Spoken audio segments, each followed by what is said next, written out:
Hello friends, this is Atul Pratap Singh and welcome to APS classes. Today our topic is the French Revolution class 9th history chapter number 1. It's an introductory part of this chapter. So before starting this topic, we should know the means of the French and the Revolution. French means it's the name of the country which is situated in the European continent. And second word is given revolution. What is the means of revolution? So revolution means action taken by the large number of the people for try to change the government of their own country through the violent action is known as the revolution. Revolution means लोगों का एक समूह है जो अपने country की government को change कराने के लिए वायलेंट एक्शन ले लेता है. इस तरीके की घटनाओं को, इंसिडेंट्स को क्या कहते हैं? रिवॉल्यूशन कहते हैं. और ये सडनली होती हैं, अचानक से होती हैं. ओके, तो आई होप आपको समझ में आ गया होगा. French it's the name of the country and the revolution what is the means of revolution. Okay, so इस चैप्टर में हम लोग क्या पढ़ेंगे? ये जो चैप्टर हमारा फ्रेंच रिवॉल्यूशन, इसकी जो स्टोरी है एक तरीके से एक मूवी की स्टोरी की तरीके से फ्लैशबैक करती है. किस तरीके से करेगी? जिस तरीके से मूवी में एक हीरो, सपोज एक हम लोग इमेजिन कर लेते हैं कि मूवी में एक हीरो अपनी कार से जा रहा है और उसका रास्ते में एक्सीडेंट हो जाता है. स्टार्टिंग में जैसे ही मूवी स्टार्ट होती है तो उसमें हीरो का एक्सीडेंट हो जाता है और हीरो को कहाँ ले जाते हैं? गवर्नमेंट हॉस्पिटल में. वहां पर उसको एडमिट कर देते हैं और जब उसको होश आता है फिर उससे पूछते हैं why and how. Why means क्यों, आप यहाँ पर क्यों हैं, एंड हाउ और कैसे हैं. ठीक है ना. तब हीरो जो है अपनी पूरी इंसिडेंट्स को स्टार्टिंग से बताता है और वहां से हमारी मूवी स्टार्ट होती है. और जब मूवी एंड होती है तो वहां पर जो हीरो है वो हॉस्पिटल में फिर से दिखाया जाता है. तो इस तरीके से जो पूरी स्टोरी है जो बीच में हीरो ने बताया है उसी तरीके से ये भी स्टोरी है. आप लोग स्टार्टिंग में देखेंगे ये जो पिक्चर्स देख रहे हैं, जैसे कि लुई 16 है, the king of France, France के रूलर है, किंग हैं. और देन आफ्टर एक पेरिस सिटी है. यहाँ पर जो है कुछ ब्रोकन बिल्डिंग्स है, गवर्नमेंट बिल्डिंग्स हैं. ये जो आप सब पिक्चर्स देख रहे हैं एक तरीके से ये चैप्टर का ओवरव्यू है. और जब आप इतना समझ जाएंगे तो ये सब हुआ क्यों और कैसे हुआ है, हाउ एंड वाई, क्यों और कैसे, या कैसे और क्यों, आपको ये सब बाद में समझ में आएगा जब आप आगे के चैप्टर को पढ़ेंगे. Okay, so now we are going to start today's our topic. Here you can see on the morning of 14 July 1789 the city was in state of alarm. उस समय जो पेरिस सिटी था स्टेट ऑफ अलार्म, एक खतरे की घंटी बज रही थी. किसमें? पेरिस सिटी में. Paris is a name of the capital city of France. France की कैपिटल है पेरिस. वहां पर क्या था? खतरे की घंटी बज रही थी. मतलब वहां की जो कंडीशन थी वो अच्छी नहीं थी. इसका मीन्स क्या है कि वहां पर कुछ ना कुछ गड़बड़ होने वाला है. क्या गड़बड़ होने वाला है? तो here you can see this picture. This is known as the Louis 16, the king of France had commanded the troops to move into the city. इन्होंने ऑर्डर दिया ट्रूप्स को, आर्मी को ऑर्डर दिया कि आप जाइए सिटी में और देख कर आइए कि वहां पर क्या हो रहा है. इन्होंने केवल ऑर्डर दिया था. But rumours were spread at that place. लेकिन वहां पर एक रूमर्स मीन्स होता है अफवाह.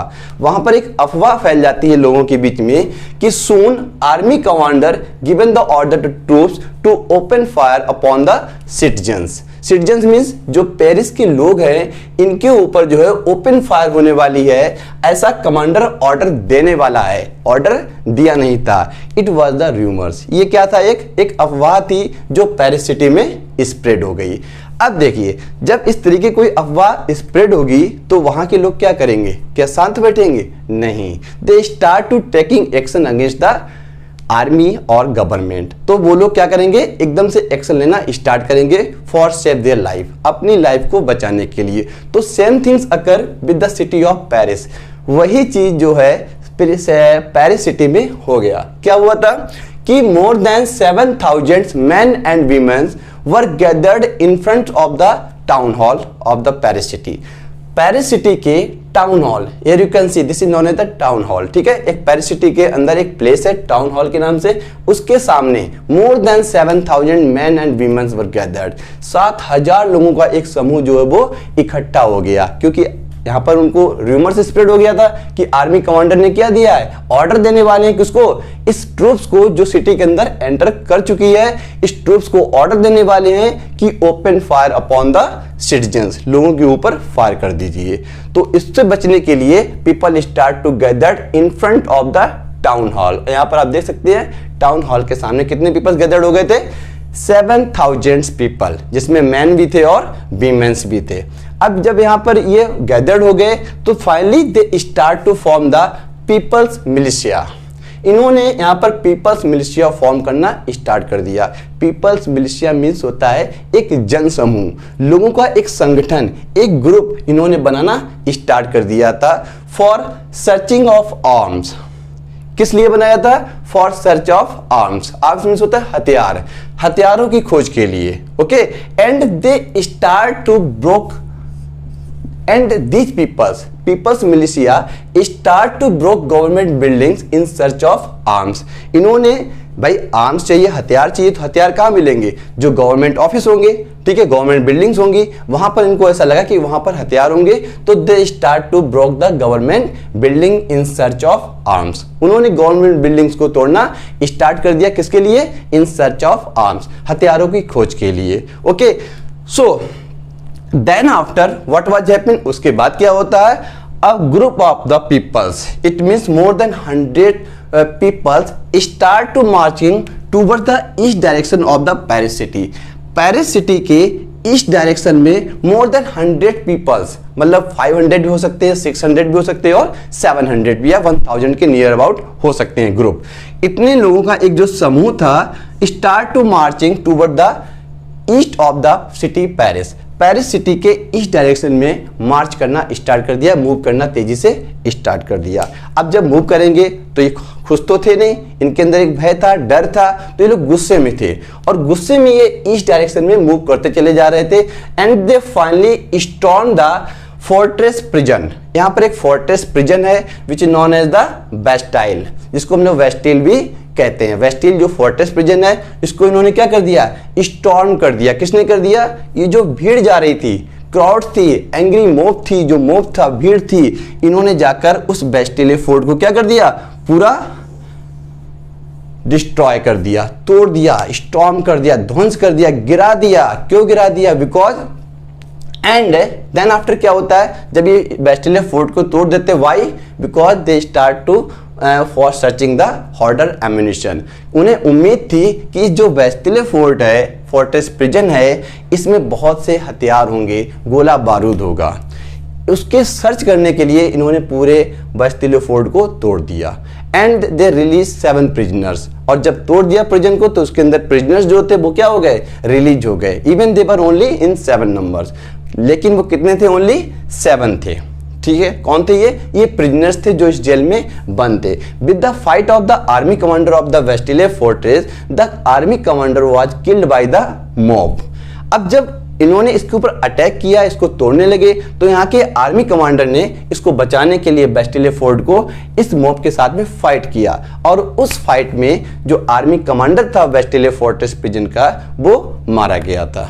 ओके, तो यहाँ तक आपका टॉपिक क्लियर हो गया है। अब ये जब इन्होंने तोड़ दिया, अब यहाँ पर क्वेश्चन आता, सर उनको तो हथियार चाहिए थे, ठीक है, गोला बारूद चाहिए था, तो उन्होंने इस पूरे फोर्ट्रेस प्रिजन को ही क्यों तोड़ दिया? लोगों ने इतना गुस्सा मतलब क्यों दिखाया था? At that time the fortress prison of Bastille was hated by all the peoples. ये उस समय it was the symbol of the hatred. ये उस समय जो है एक सिंबल था, हेटर्ड मीन्स नफरत का, लोगों के लिए नफरत का एक सिंबल बना हुआ था बेस्टिले फोर्ट, इसलिए लोगों ने इसको तोड़ दिया था। अब ये हेटेड क्यों था लोगों के लिए, इतना ज्यादा इससे लोग नफरत क्यों करते थे? Because it was the symbol of the despotic power of king. क्योंकि जो किंग था ये एक सिंबल था डिस्पोटिक पावर का। डिस्पोटिक पावर मीन्स होता है निरंकुश शक्तियां। निरंकुश शक्तियां मीन्स होता है एक ऐसा रूलर जिसके ऊपर कोई भी फाउंडेशन नहीं होता है, और जब जिसके ऊपर कोई भी फाउंडेशन नहीं होगा तो वो अननेसेसरी एक्टिविटी करेगा, लोगों के अगेंस्ट वर्क करेगा। तो इसलिए it becomes a hated for all the peoples. ये सभी लोगों के लिए एक घृणा का केंद्र बन गया था। तो आफ्टर डिमॉन्स्ट्रेट, इसको तोड़ने के बाद people start to sold the fragments of the Bastille Fort in the market। अब यहाँ पर लोगों ने क्या करना स्टार्ट कर दिया? जो इसके स्टोन पार्टिकल्स थे, फ्रैगमेंट्स थे, टुकड़े थे, ईंटें जो निकली हुई थी, उनको उठाकर मार्केट में बेचना स्टार्ट कर दिया। क्यों भाई? किसी को कुछ बनवाना था क्या? इसलिए वो ईंटें यहीं से लेके जाएंगे अपने घर में बना लेंगे? नहीं, ऐसा बिल्कुल भी नहीं था, because it was the symbol of hatred, एक घृणा का केंद्र था, डिस्पोटिक पावर के घृणा का केंद्र था। इसलिए लोगों ने यहाँ के जो फ्रेगमेंट थे उसको एज ए सोविनियर अपने घरों में सजाकर स्मृति चिन्ह के रूप में रख लिया था, यादगार के लिए। इन फ्यूचर वो बताएंगे अपनी न्यू जनरेशन को कि देखो मेरे सामने बास्तिले फोर्ट को तोड़ा गया था और उसमें जो फ्रेगमेंट्स थे वो आपके घर में एज ए बतौर स्मृति चिन्ह जो है रखे हुए हैं। This was the reason, so that is why the people start to purchasing the fragments of the Bastille fort. I hope आपको यहाँ तक स्टोरी एकदम से क्लियर हो गई होगी। तो अभी तक हम लोगों ने क्या पढ़ा कि लुई 16 ने ऑर्डर दिया, वहां पर र्यूमर स्प्रेड हो गया, 7000 पीपल टाउन हॉल के सामने गैदर्ड हो गए। देन आफ्टर पीपल मिलिशिया का फॉर्मेशन होने लगा, जनसमूह बनने लगा, and they start to broke the government building in search of arms. हथियारों की खोज के लिए उन्होंने गवर्नमेंट बिल्डिंग्स को तोड़ना स्टार्ट कर दिया। Then after more than 100 people start to marching toward the east of the Paris city. जब उन्होंने मार्च किया तो रास्ते में उनको क्या मिला? Fortress prison Bastille. बैस्टिल जो फोर्ट्रेस प्रिजन मिला उन्होंने इसको डिमॉन्स्ट्रेट कर दिया, पूरा तोड़ दिया, यहाँ के आर्मी कमांडर को भी मार दिया। ओके, और यहाँ पर जितने प्रिजनर्स थे उनको भी रिलीज कर दिया। वो भी रिलीज थे, कितने नंबर में थे? ओनली 7 प्रिजनर वहाँ पर उनको मिले थे, उनको रिलीज कर दिया। रिलीज करने के बाद जो है इसके जो पार्टिकल्स थे, फ्रेगमेंट्स थे, उनको मार्केट में सोल्ड कर दिया और लोगों ने उसे एज ए सोविनियर अपने घरों में सजाकर रख लिया। ओके, तो इन दिनों जो सिचुएशन थी पेरिस की, इट वॉज वेरी टर्मोइल। पूरे कंट्री के अंदर रॉयटिंग कंडीशन थी, दंगा फसाद हो रहे थे, टर्मोइल सिचुएशन थी, उथल फुथल मचा हुआ था। किसमें?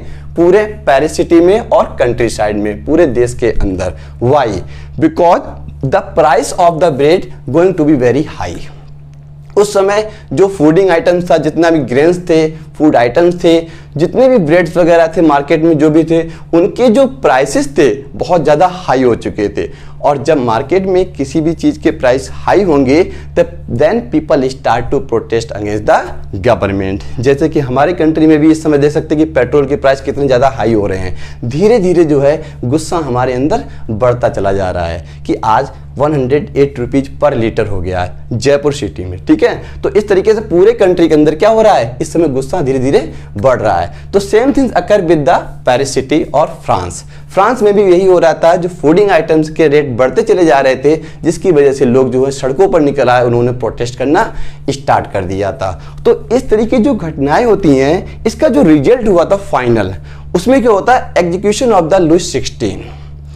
लुई 16 को फाइनली फांसी दे दी गई थी। और इस तरीके की जो रिजल्ट था, आउटकम्स था इस घटना का, लोगों को बिल्कुल भी एक्सपेक्टेशन नहीं था कि इसका जो आउटकम्स आएगा वो आएगा एग्जीक्यूशन ऑफ लुई 16। मतलब जो राजा थे, किंग थे, उनकी फांसी के साथ में ये रिजल्ट आएगा, ऐसा लोगों को बिल्कुल भी उम्मीद नहीं थी। तो अब यहाँ पर एक क्वेश्चन पुटअप होता है कि ये सब क्यों हो रहा था? Why such are the conditions occur in the city of France और Paris?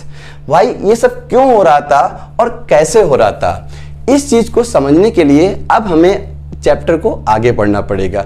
French society during the late 18th century, it will be the next topic of our video. ये हमारे वीडियो का नेक्स्ट टॉपिक होगा, French society during the late 18th century. Okay, so I think आप लोगों को chapter का topic जो introductory part है, ये आपको बहुत अच्छे से समझ में आ गया होगा। अगर आपको ये पसंद आया तो please like, share and subscribe करना ना भूलें।